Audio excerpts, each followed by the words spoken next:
While training to heal others, medical student Max Gulhane suffered from a condition of his own, painful cystic acne resisting every standard treatment. He followed the clinical path laid out by his mentors, escalating through the conventional medical playbook for failing skin. The treatments followed a predictable ladder.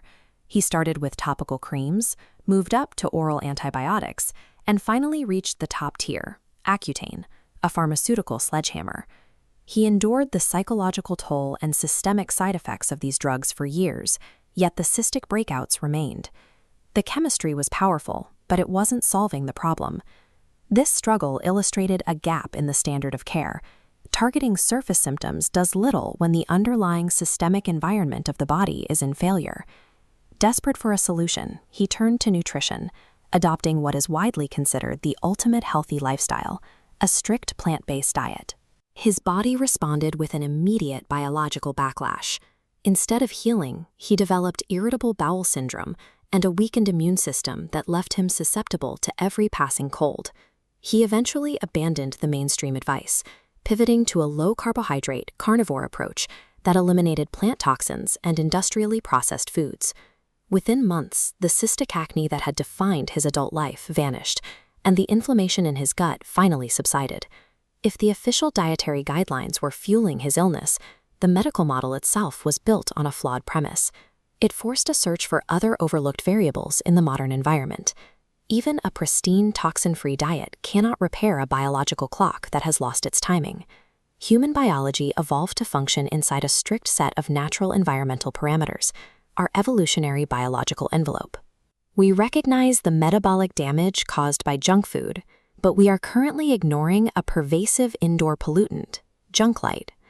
Natural sunlight provides a smooth, balanced curve of visible light, invisible infrared, and UV. Modern LEDs emit an alien, jagged spike of blue light, completely isolated from the rest of the spectrum. Removing the body from its natural light environment creates a physical mismatch that no amount of dietary perfection can overcome.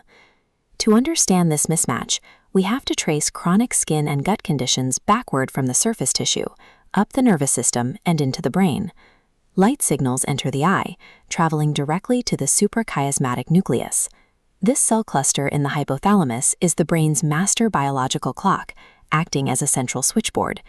It dictates metabolic function based on the exact light frequencies received. Natural UV light triggers POMC, a hormone flowing from the brain to keep metabolic energy stable. Blocking the sun to stare at screens drops POMC production, leading to leptin resistance and an uncontrollable drive to overeat. This logic flips our understanding of chronic disease. We look to the stomach for the source of obesity and irritable bowel, but the breakdown actually starts at the retina. Hiding behind screens and demonizing the sun is an environmental choice that actively damages the mitochondria powering our cells. Regenerative health requires us to manage our light diet with the same rigor we apply to the food we eat. This starts with aggressively cutting out artificial blue light at night, allowing the circadian clock to release the melatonin needed for cellular repair. We must then synchronize our biology with planetary physics through the simplest medical intervention available. Healing begins when we step back into our evolutionary environment and reconnect the human body to the natural frequencies of the planet.